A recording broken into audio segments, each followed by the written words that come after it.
BD news, खबरों में सबसे तेज। भोपाल में यूनिफॉर्म सिविल कोड यानी यूसीसी को लेकर महत्वपूर्ण बैठक की गई, जिसमें विभिन्न राजनीतिक दलों के प्रतिनिधि, समाजसेवी, धर्मगुरु और सामाजिक संगठन सदस्य शामिल हुए। बैठक में दिल्ली से आई समिति ने सभी पक्षों की राय सुनी और सुझाव सुने। बैठक में रामेश्वर शर्मा ने कहा कि बीजेपी विधायक रामेश्वर शर्मा ने कहा कि यूसीसी देश में समान कानून की अवधारणा को मजबूत करेगा। उन्होंने कहा कि बाबा साहब डॉक्टर भीमराव अंबेडकर चाहते थे कि देश में एक समान कानून लागू हो। शर्मा ने समिति को लिखित और मौखिक सुझाव देते हुए कुछ कानूनों को सख्त बनाने और सजा के प्रावधान में बढ़ोतरी की मांग की और कहा कि जब देश का संविधान, झंडा और व्यवस्था एक है तो कानून भी एक होना चाहिए। आज भारतीय जनता पार्टी की तरफ से, हम लोगों की तरफ से माननीय जो यूसीसी आयोग का गठन किया गया है, जो सबके भावनाओं का सम्मान करते हुए सुनवाई कर रहा है, हमने यहाँ पर दिया है। मैं और भगवान दास सबनानी जी ने भी हमने लिखित में उस पर दस्तखत करके दिए हैं। कुछ बातें हमने मौखिक तौर पर सबनानी जी ने भी बताया है और हमने भी बताया कि कुछ कानूनों को और सख्त होने की ज़रूरत है, सज़ा को भी थोड़ा सा उसमें इजाफा करने की ज़रूरत है।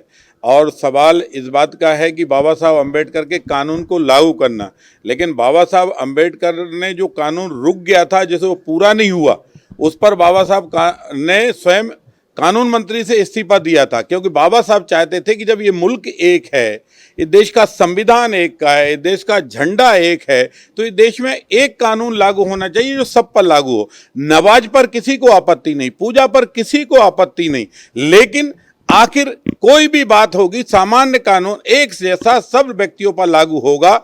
एक शादी हम करेंगे तो एक शादी दूसरा भी करे, क्योंकि अंतिम में कुल मिलाकर इस देश के बारे में जब ये कहते हैं कि देश में हमारा भी खून दिया है आज़ादी में, तो आज़ादी में खून देने का मतलब ये कतई नहीं होता है कि देश को आप ऐसा कर दो कि कल इस देश में कोई लोग रहना पसंद नहीं करे। कांग्रेस विधायक आरिफ मसूद ने समिति को धन्यवाद देते हुए कहा कि संविधान के अनुच्छेद 25 और 26 में धार्मिक स्वतंत्रता के अधिकार पहले से दिए गए।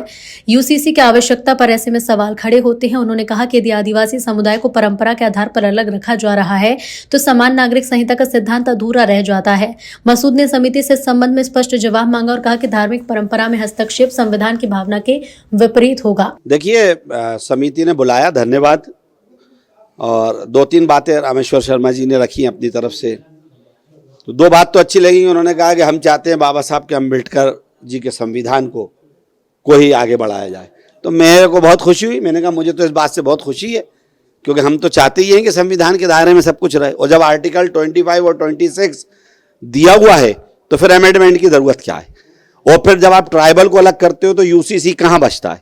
उसका जवाब आप देते नहीं। मैंने अभी समिति से भी मांगा है, इनके पोर्टल पे भी दिया है कि आप हमें ये तो बताइए कि जब आप एक कम्युनिटी को ट्रेडिशनल के लिए अलग दे रहे हो कि आप अपनी परंपराएं निभा सकते हो, लेकिन बाकी हिंदू, मुस्लिम, सिख, ईसाई, बुद्धिस्ट, इनके लिए आप बाउंड्रीज तय करने जा रहे हो, तो ये गलत है। ये यूसीसी बचा ही नहीं। तो ये दोनों चीज़ें मैंने कही हैं और मैंने कहा कि मेहरबानी करके अगर आप अच्छा सुझाव भेज देंगे विधानसभा में तो हम लोगों को अच्छा लगेगा, नहीं तो फिर आप संविधान की धज्जियां खुद उड़ाएंगे, सब दिख रहा है। और यूसीसी का विरोध भी इसी बात का है कि आप रिलीजियस बाउंड्रीज किसी की भी ना तोड़ें।